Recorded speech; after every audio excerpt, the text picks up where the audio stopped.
The chatter in the hallway faded as the final bell rang, and students shuffled into the classroom. Alina slipped quietly into the back row, her shoulders slightly hunched, clutching her notebook like a shield. The fluorescent lights hummed overhead, casting a pale glow over the room. She kept her gaze fixed on the desk, hoping no one would notice her. But they already had. A group of girls near her whispered in low voices, their eyes darting toward her and then back to each other.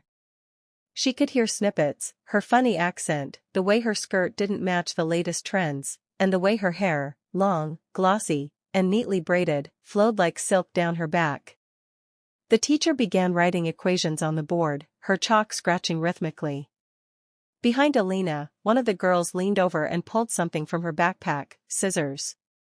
The metal glinted faintly under the light. She glanced at her friends, smirked, and mouthed something that made them stifle giggles.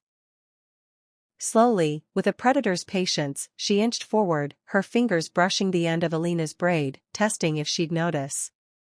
Alina didn't. She was too focused on copying notes, completely unaware of the trap closing in behind her. The metallic snip cut through the quiet hum of the classroom, sharp and unmistakable. At first, Alina didn't realize what had happened, until she felt the sudden lightness where her braid had been. Her fingers instinctively reached back, and her heart plummeted when they touched jagged, uneven strands instead of smooth hair. A chorus of muffled laughter erupted from the row behind her. One of the girls held up the severed braid like a trophy, twirling it in the air before tossing it carelessly onto the floor. "Oops," she whispered with mock innocence, loud enough for half the class to hear. Heat rushed to Alina's face, her ears burning as every pair of eyes turned toward her. The teacher was still scribbling on the board, oblivious to the cruelty unfolding. Alina's chest tightened, but she refused to cry, not here, not in front of him. She bent down slowly, picked up the braid, and held it close to her chest. Her knuckles whitened as her grip tightened. The giggles around her grew louder, feeding off her silence. She sat up straighter, but there was a flicker in her eyes now, a quiet, restrained fury that no one had seen in her before. The classroom door slammed open so hard it rattled the glass pane, and everyone's heads whipped toward the sound.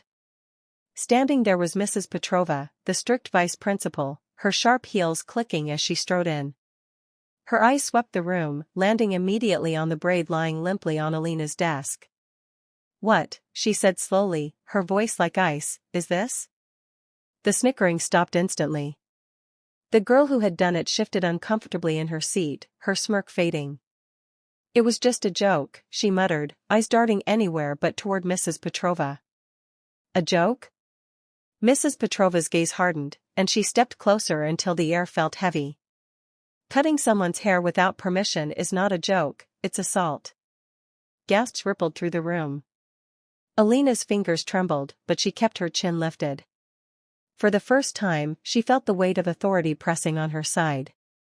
Mrs. Petrova picked up the braid gently, almost reverently, then placed it in a plastic bag as if it were evidence. "We're going to the principal's office," she announced, pointing directly at the bully. "Now." The girl's face drained of color, and the room went silent, except for the quick, shallow breaths of the students who had just realized this wasn't going to end the way they thought. In the principal's office, the air was thick with tension.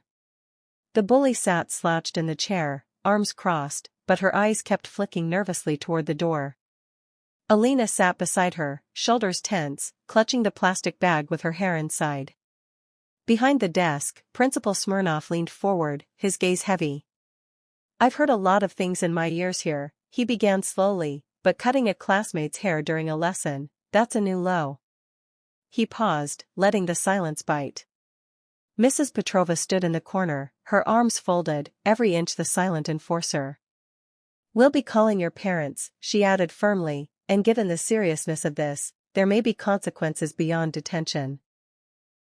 The bully's defiance faltered. Her jaw tightened, but her eyes were glassy now, as if the reality of the situation had finally sunk in. Principal Smirnov turned to Alina, his tone softening. "This should never have happened to you," he said. "We're going to make sure it doesn't happen again. You have our full support." For the first time that day, Alina felt something warm stir in her chest, a flicker of safety, of being seen. She didn't smile, not yet, but she sat a little straighter, knowing this was no longer just her fight to bear alone. Emily blinked, unsure if she'd heard him correctly. Her eyes lifted from the untouched glass of water in front of her and met Daniel's. There was no pity in his gaze, no condescending smile like she was used to, just a steady, quiet sincerity that made her chest tighten. She studied him for a moment, trying to place who he was. He didn't have the sleek, practiced mannerisms of the other guests. His suit wasn't designer, and his hands, she noticed, were rough, the kind that had known real work. Something about him felt safe. "You don't even know me," she said softly, her voice carrying the weight of someone who'd been disappointed too many times. Her tone wasn't hostile, just weary. Daniel pulled out the chair across from her, moving with deliberate care as if making sure she could stop him if she wanted. "Maybe not," he admitted, "but I can see when someone's fighting a battle alone."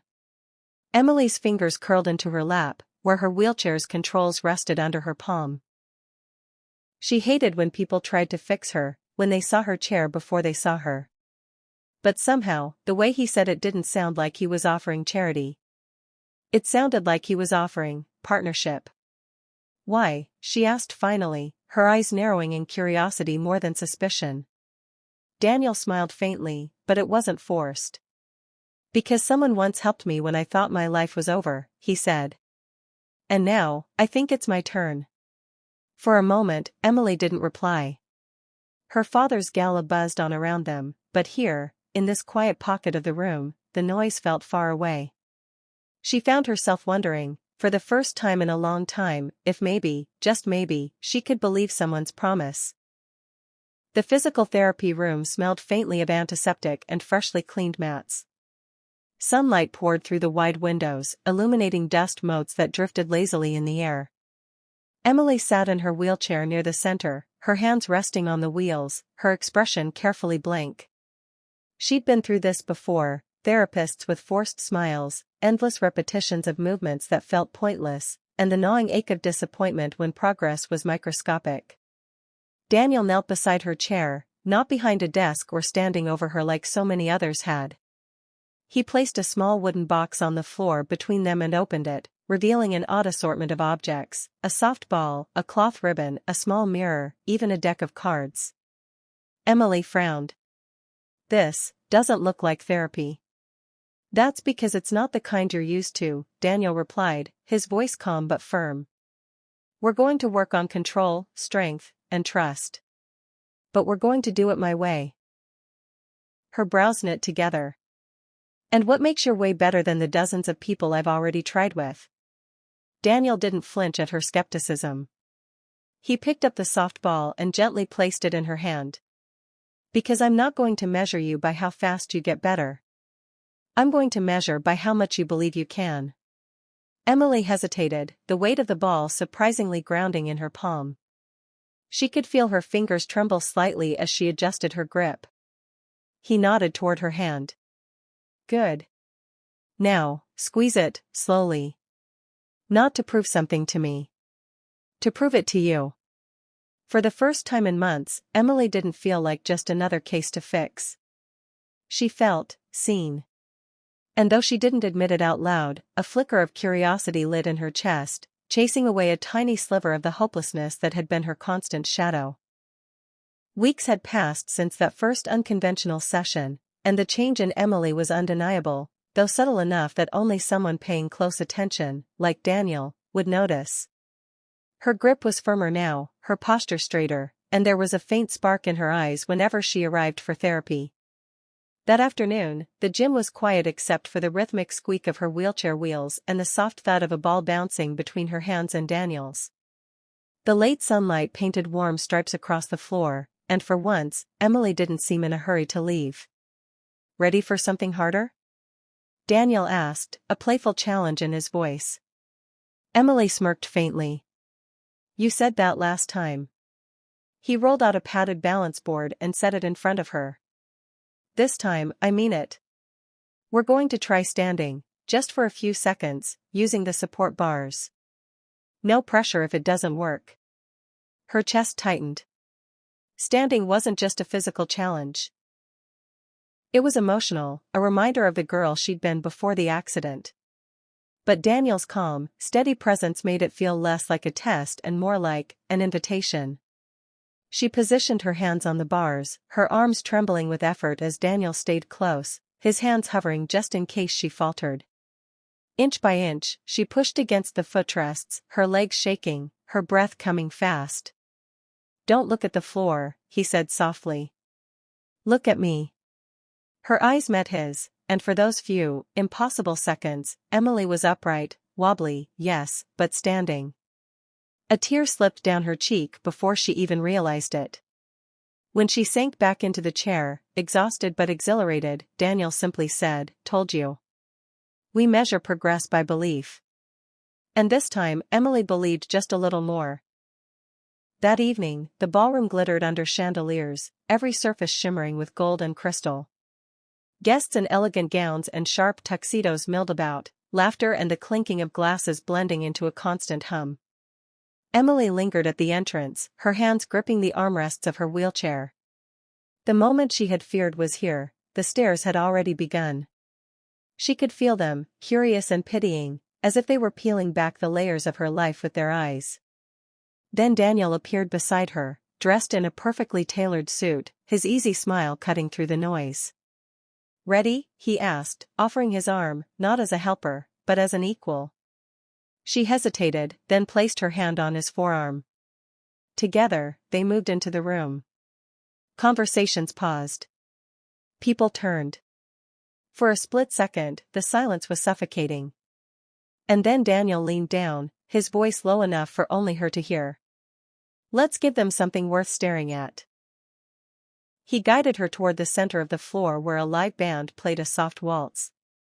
Instead of shying away, he began moving with her in rhythm, spinning her chair in perfect time to the music. Gasps filled the air, not of pity, but of astonishment. In that moment, Emily felt the heat of the spotlight not as a burden, but as a crown. For the first time in a long while, she wasn't the girl who had lost everything, she was the girl who made the room stop and watch.